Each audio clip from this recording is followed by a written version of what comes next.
You stare at the dark screen of your phone. The air in the room suddenly feels dense, heavy, pressing against your chest like a physical weight.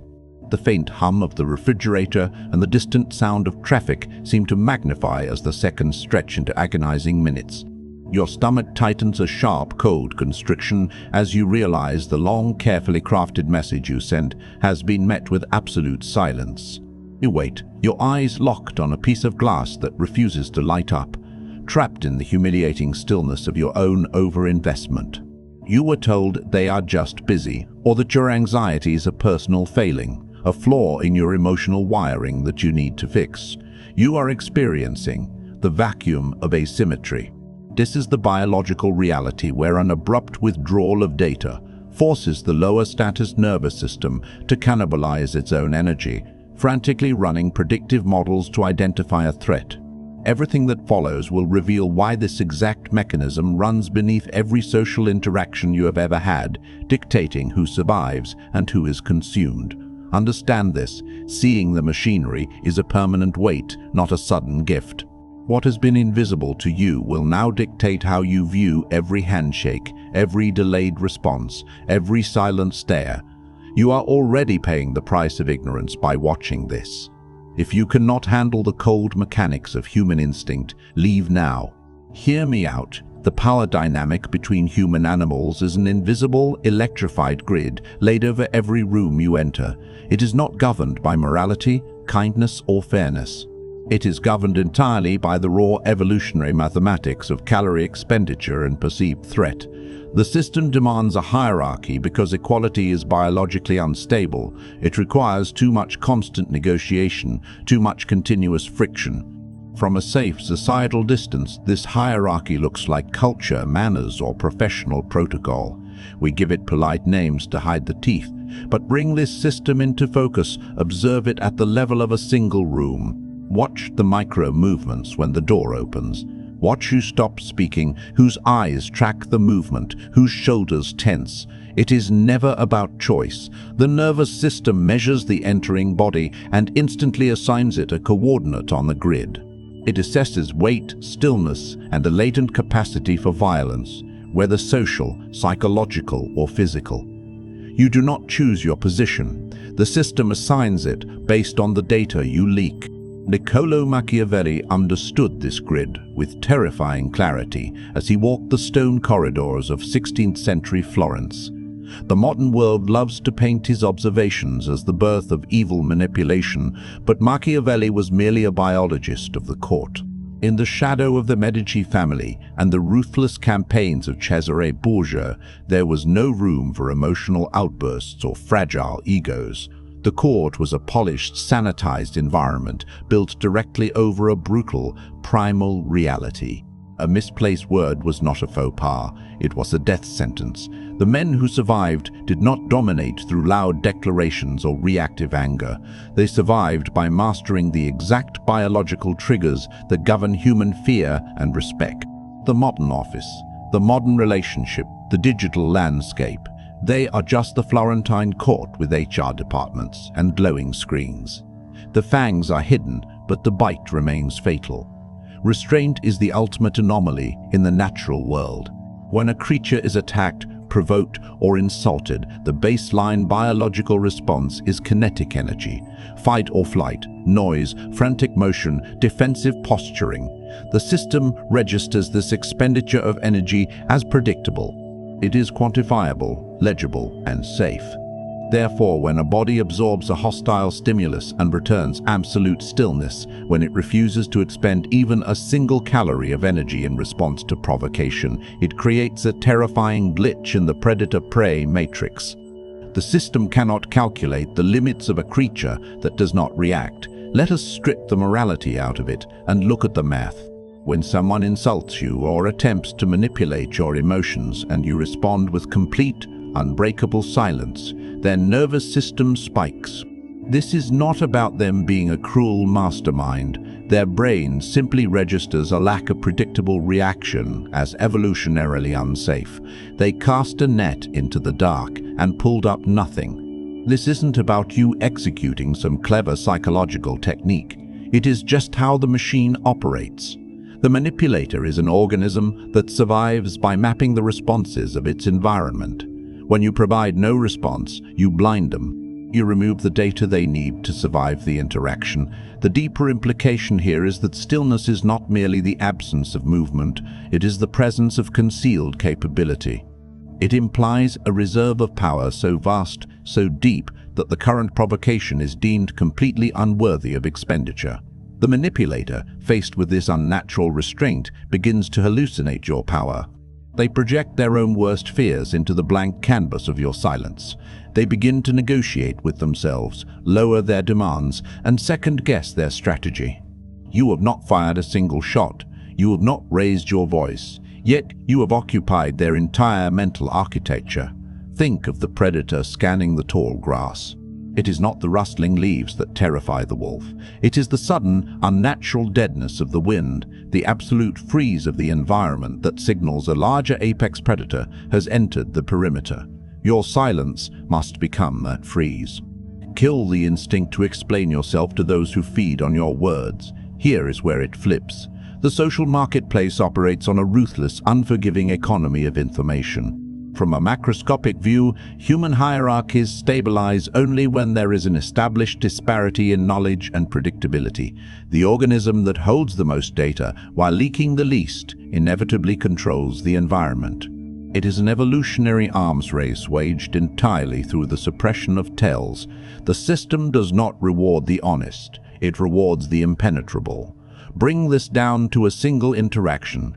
You sit across a table from someone attempting to extract a commitment, a reaction, or an emotional concession. Every word you utter is a calorie burned, a piece of territory surrendered, a weapon handed over to the enemy. The system does not care about your pure intentions. It only measures who is pouring more material into the space between you. The one who pours more loses. Your words are the leverage they use to move you. Here is the brutal truth. You have spent years blaming yourself for losing these interactions. You thought you weren't smart enough, or that your arguments weren't perfectly articulated, or that you simply needed to find the right words to make them understand your pain. Replace that pathetic self-blame with biological logic. The outcome was determined the moment you assumed the subordinate position in the hierarchy by offering unearned data. You were mispositioned. You acted as the supplier of comfort and context in an environment that only respects the withholding of it. It was never about your worth, your character, or your effort. It was simply the cold mechanics of oversupply crushing your value. You behaved like a peasant offering gold to a king who only respects steel. Imagine two men walking into a high-stakes negotiation with a hostile, manipulative partner. The external conditions are identical. The stakes are high, the opposing party is aggressive, the room is designed to intimidate. The first man sits down and instantly begins filling the silence. When pressed, he justifies his actions, provides deep context, and softens his boundaries with nervous, accommodating laughter. He dissolves, layer by layer, driven by the reactive emotion of wanting to be understood. His voice rises slightly in pitch. He is begging for a synchronized reality. The second man sits. He answers the first aggressive question with a single, unadorned sentence. When the hostile party pauses, deliberately extending the silence to force the typical rush of nervous filler, the second man simply looks back. He lets the silence hang in the air like a physical weight. He accumulates mass through restraint. He does not nod to encourage the speaker. He simply exists in the space. The tension builds across 6, 7, 8 agonizing seconds. The hostile party's eyes dart. Their posture shifts defensively. The second man wins the exchange without adjusting his tie, without raising his heart rate, simply by refusing to bleed data. Opacity is the deliberate cloaking of intent and emotional state. The human brain is a prediction engine. It continuously scans faces, vocal tones, and micro-expressions to construct a reliable model of what the other person will do next. When the system encounters opacity, a blank face, a flat tone, an absolute refusal to transmit emotional data, it registers a critical systemic failure. It cannot map the terrain. It cannot calculate the trajectory of the threat. Translate that into your reality. When a manipulator uses a guilt trip, they expect defense or capitulation. When you give them total opacity, their emotional software crashes. This isn't because they are inherently evil monsters who thrive purely on your suffering. Their biology simply demands a feedback loop to orient themselves in the hierarchy. Stripping the morality out of it, this is just a disrupted circuit.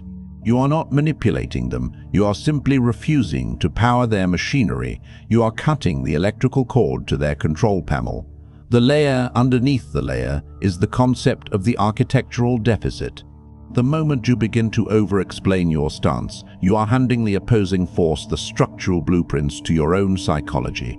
You are showing them exactly where the load-bearing walls are, where the stress fractures lie, and what it takes to collapse your resolve. Opacity prevents them from ever knowing what supports your decisions. They cannot destroy a fortress they cannot see. They cannot exploit a weakness you refuse to name. Stop subsidizing the comfort of your enemies with the currency of your words. This is where the system becomes visible. The macroscopic architecture of any human hierarchy relies entirely on the illusion of scheduling and predictable rhythms. Biological systems are fundamentally lazy. They operate on the principle of minimal energy expenditure, mapping the terrain and establishing predictable behavioral loops. The pack knows when the alpha eats, when the alpha sleeps, and what triggers an attack. The entire grid stabilizes only when every organism acts according to its established historical data. When a unit within that system suddenly deviates from its mapped trajectory, the entire grid sends out biological shockwaves. Look at this on the microscopic level. You are engaged in a long-term dynamic relationship, a corporate partnership, a familial bond. They know exactly how long it takes you to reply to a provocation. They know the precise tone of your defense. They have mapped the terrain of your anxiety. When you shatter that pattern, the entire nervous system of the room fractures. It is an immediate, violent rupture of the established coordinate system. Here is the brutal truth. You have operated under the assumption that consistency is a virtue, a sign of moral reliability that will eventually be rewarded with respect. I am telling you that in the cold mechanics of power, consistency is simply an engraved invitation to be hunted. This brings us to what we will call the paradox of the unmoving target. The human brain is an advanced predictive processing engine. It constantly projects simulations of the immediate future to prevent ambush. When it encounters unpredictability as consequence anxiety, it cannot finalize the simulation. The phenomenon occurs when an expected stimulus, your usual anger, your usual capitulation, your usual desperate need to fix things, is replaced by erratic, unreadable intervals of action and inaction. The opposing nervous system flags this temporal disruption as a critical threat. The manipulator requires you to be a fixed point on the map. When you become a moving target, simply by altering the rhythm of your responses, you force their system into a state of continuous, exhausting alert. Observe the physical reality of this.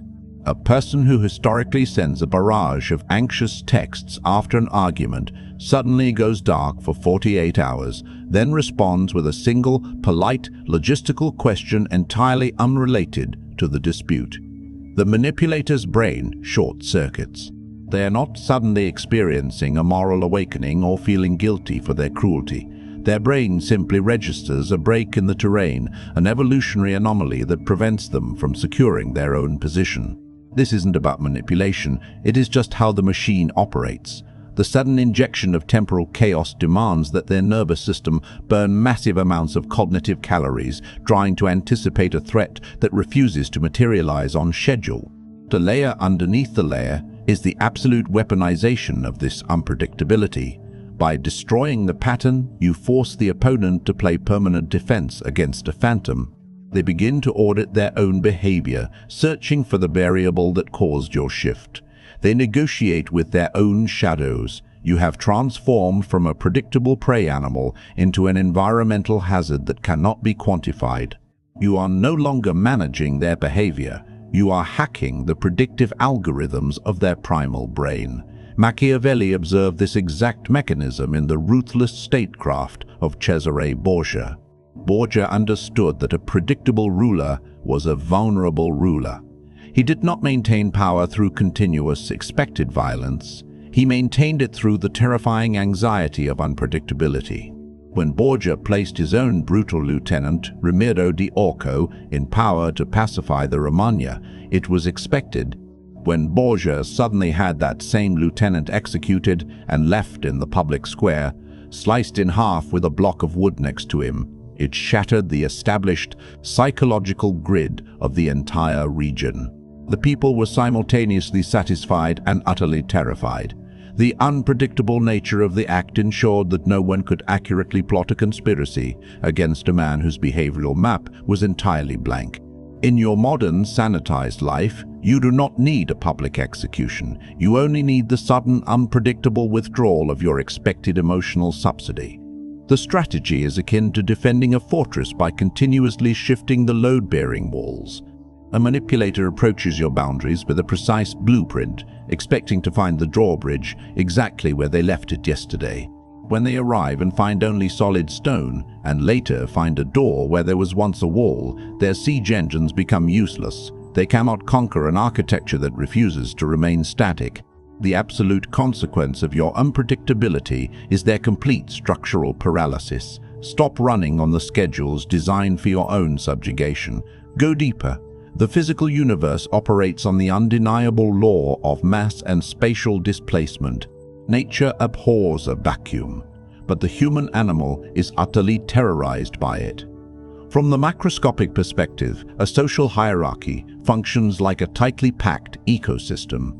Every organism occupies a specific volume of space, contributing a precise amount of energy, labor, or emotional raw material. When a body evaporates from that space, the surrounding organisms suffer a sudden, disorienting loss of gravity. The ecosystem must violently reorganize to account for the missing mass. Bring this down to a single moment. You are in a room, locked in a cycle of subtle disrespect. The temperature is rising. You do not argue. You do not state your grievances. You simply stand up, sever the eye contact, and physically evacuate the space. The immediate aftermath is not a victory of logic, but a biological shock to the remaining bodies. The sudden absence creates a pressure differential that sucks the oxygen out of their perceived dominance. This is the deployment of absence as a social signal. Abstractly, the biological system measures value purely through availability and proximity. Whatever is omnipresent is entirely invisible. The air you breathe is vital, but you only notice it when it is choked off. The system cannot assign high status to an organism that never leaves the perimeter. Think about the relationships you've actually seen.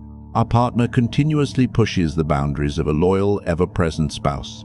The spouse finally stops complaining and simply leaves for 3 days without a forwarding address. The remaining partner is consumed by frantic, desperate energy. This isn't because they suddenly discover deep, romantic love.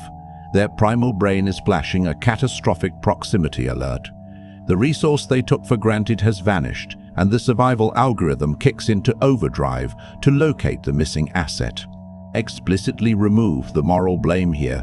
They are not evil for ignoring the spouse, nor are they suddenly righteous for missing them. The machine simply registered a lack of boundaries as safe and the sudden absence as an evolutionary crisis.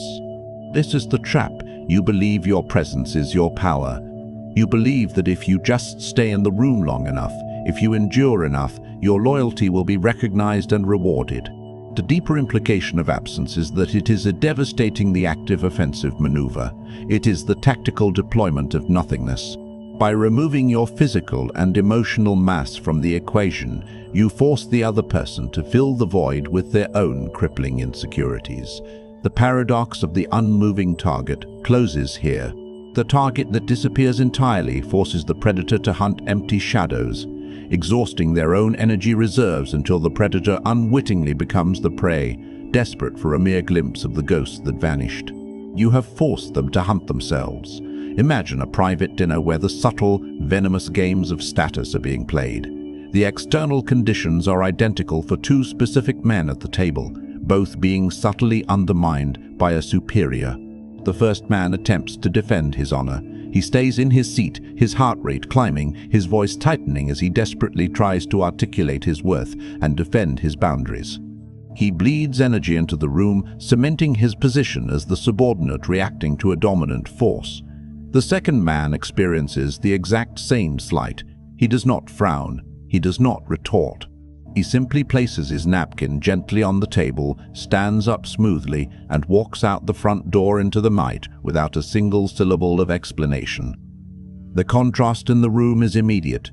The first man is viewed with quiet pity, but the space where the second man was sitting suddenly possesses a massive gravitational weight. The remaining guests are hyper-focused on the empty chair. The superior who delivered the slight is left holding a severed conversational thread, exposed and diminished by the crushing weight of the sudden vacuum. You have tortured yourself for years with the guilt of wanting to walk away. You have diagnosed your desire to leave as a failure of resilience, a cowardly inability to confront the problem. Erase that pathetic narrative. The outcome of your suffering was determined by your physical position in a hierarchy that views permanent availability as absolute worthlessness. You were mispositioned as a foundational pillar in a building that despises you. By executing a flawless, unexplained absence, you are not avoiding the problem. You are permanently resolving the positional equation by proving that your presence is a premium resource, not a basic utility. You do not owe them the comfort of your continued subjugation. Evacuate the spaces that demand your compliance. This is the part most never reach. The hierarchy does not just measure raw force, it measures the generation of utility. This is the prestige pathway, and it is far colder, infinitely more isolating, and structurally more demanding than simple dominance. Dominance is a loud collision of forces, requiring a constant expenditure of energy to suppress a rival. Prestige is the terrifying gravity of an organism that produces immense, undeniable value without ever turning around to check if the pack is watching. The system automatically elevates the producer, who requires zero external calibration because a self-sustaining engine is the ultimate biological rarity. Bring this down to a single room, a single project, a single interaction. Watch the behavior of the individual who has just delivered a vital outcome. The moment they linger, the moment their eyes dark to the authority figure to measure the reaction, the system instantly downgrades their status. They have submitted their work for judgment, handing the authority the power of validation. The output is no longer a weapon, it is a plea. The biological grid registers the lingering as a leak of subordinate anxiety. This is the mechanism of scarcity of attention as perceived value. Attention is the core metabolic currency of the human matrix. Wherever an organism directs its focus, it transfers energy. When an individual creates something of immense weight and immediately retracts their attention, refusing to look outward for approval, they create a violent energetic vacuum. They signal that the creation itself is merely a byproduct of their internal machinery and that the audience's reaction is mathematically irrelevant to their survival. Look at the creator who builds a system, drops it on the table, and walks out to begin the next task while everyone else marvels. Their refusal to bask in the praise is not an act of hostility. They are not arrogant, and the people withholding praise are not necessarily malicious. The dynamic is purely mechanical. Their biological system simply does not require external data to verify its own density. This isn't about manipulation or pretending you don't care. It is the raw reality that an organism focused entirely on the execution of its architecture cannot be disrupted by the applause or the silence of the gallery. Consider two individuals embedded in a high-stakes corporate environment. Both have just completed an exhausting high-level project. The external conditions are identical. The first individual hits send on the final deliverable and immediately begins to pace. He checks his messages every 3 minutes. He casually walks past his superior's office, attempting to manufacture an organic interaction to gauge the temperature. His entire nervous system is tethered to the ping of a notification. He dissolves into a state of reactive emotion, a hostage to the incoming verdict. The second individual hits send, smoothly closes the laptop, puts on his coat, and exits the building without a word. He does not check his phone. He does not seek out a superior. He goes completely offline. The tension in the office builds. The superior receives the flawless work but cannot complete the psychological loop because the creator has vanished.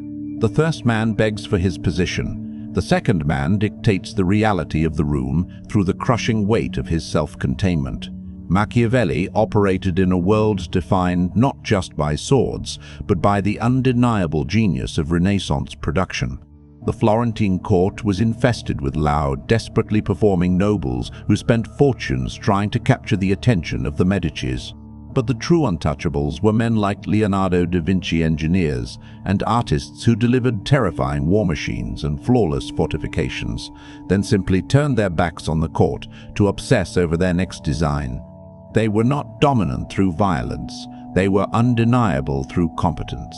Machiavelli understood that the prince needed the architect far more than the architect needed the prince. The courtier is a replaceable gear. The self-contained creator is sovereign. Most people never realize that the pursuit of validation is the literal surrender of your autonomy. The prestige pathway dictates that your value must become so absolute, so structurally sound, that the opinions of the masses become background noise. You cannot fake this. You must actually build the capacity. The layer underneath the layer is that true prestige isolates you.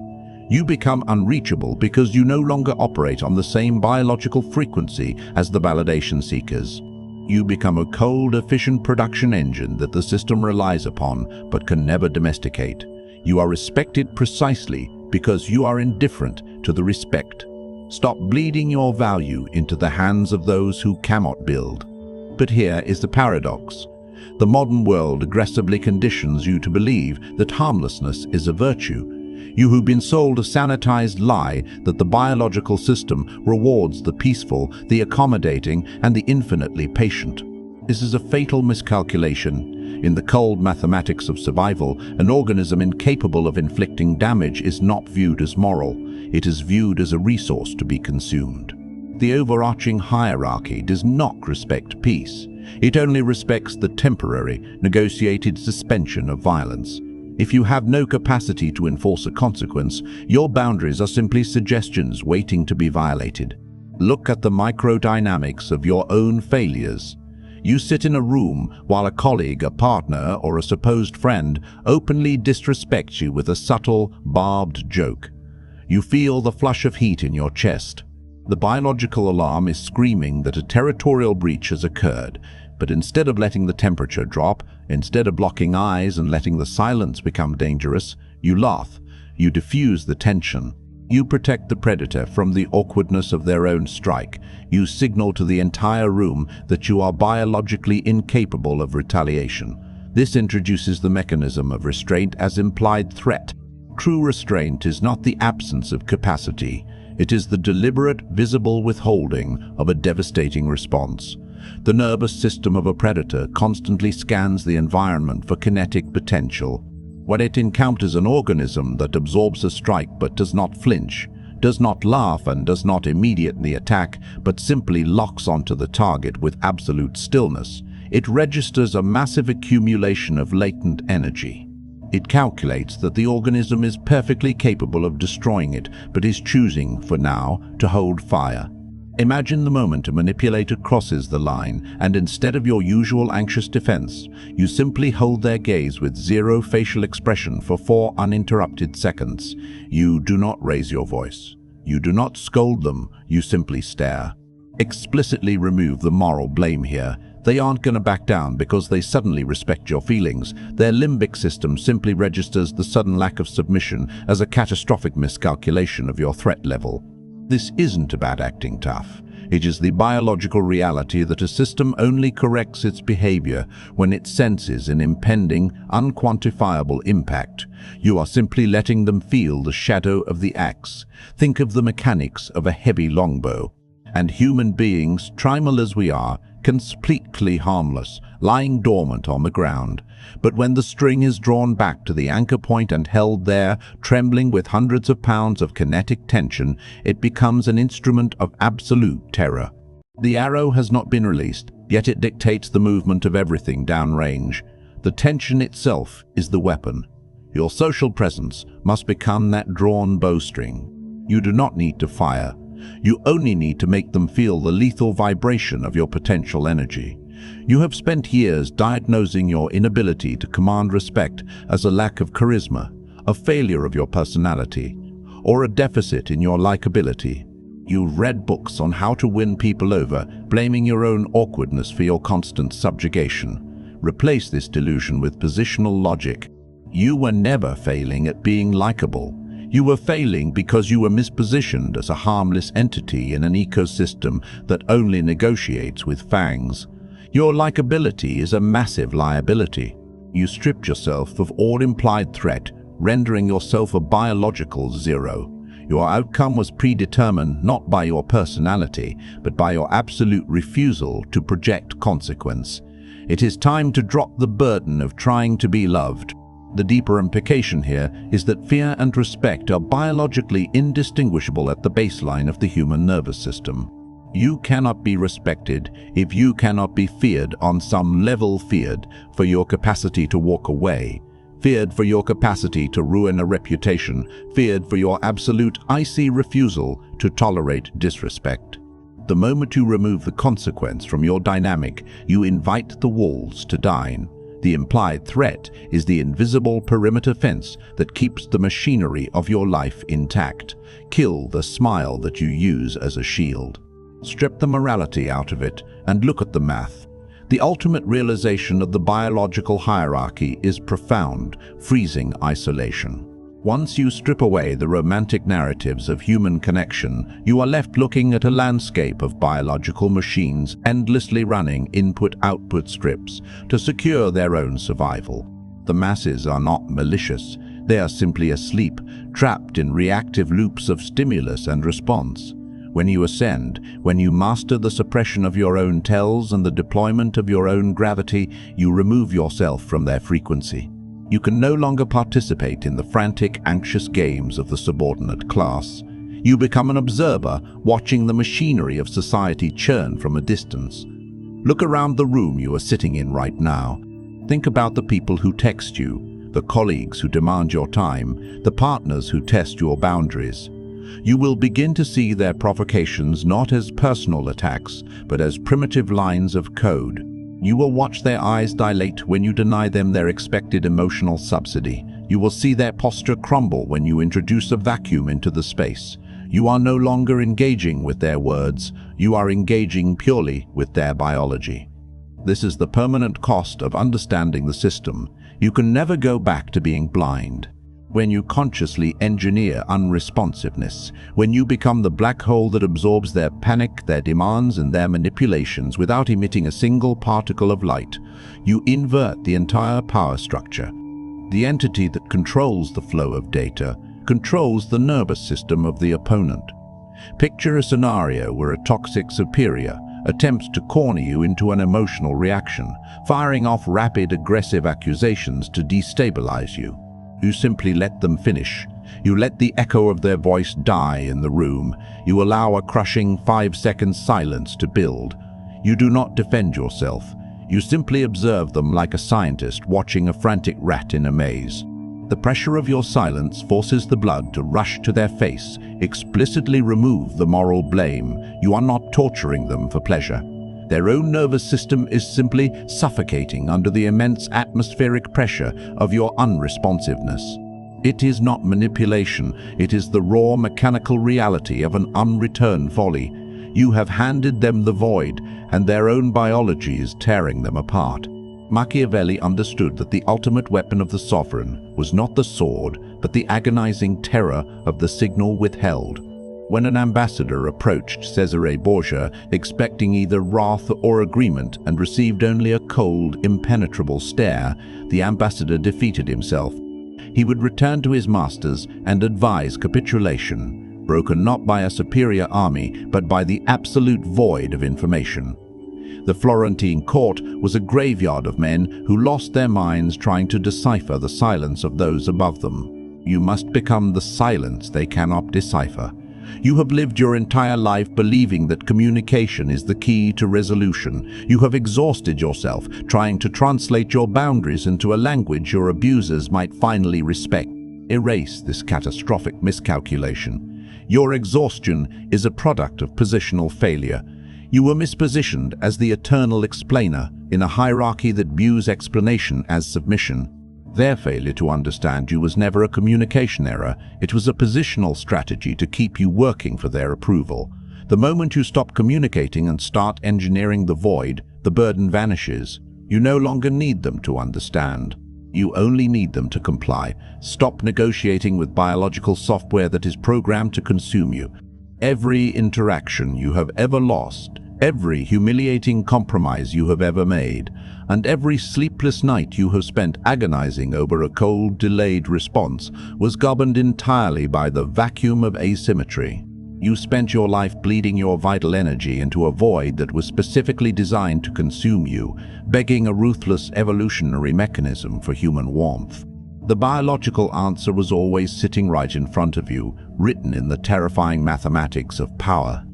It is now undeniable, an inescapable law of social physics. The organism that controls the silence controls the entire psychological reality of the room. You will never be the victim of the vacuum again. You will become the architect of it. The version of you that required external validation, the version that anxiously filled the quiet to make your predators comfortable, is hereby permanently obsolete. That identity is not something to be pitied, mourned, or attacked. It is simply no longer relevant. It is outdated, fragile software running on hardware that has fundamentally outgrown its pathetic parameters. The emotional reactivity that kept you chained to the lowest tiers of the hierarchy has been systematically uninstalled by the harsh truths you have consumed today. Look at the masses churning around you. They are automatic, mechanical entities drifting blindly through biological hierarchies they will never possess the optics to see. They are nothing more than background systems, forever reacting to the stimuli placed in front of them by those who actually hold the levers of power. Your sole mission is absolute, unapologetic detachment from their frantic, desperate rhythms. You are commanded to construct a purpose so dense, an architecture of self so structurally unshakable that it requires absolutely zero input from the outside world to sustain its mass. Frame your self-mastery as the ultimate, inescapable gravity.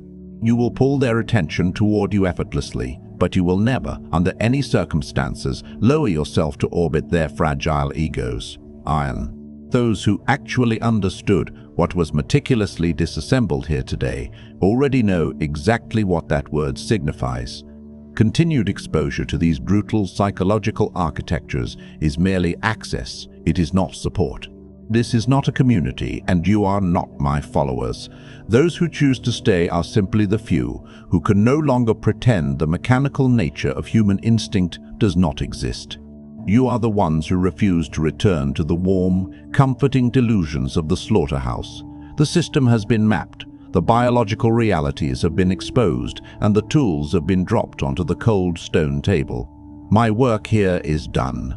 The verdict has been delivered. You know exactly what is required.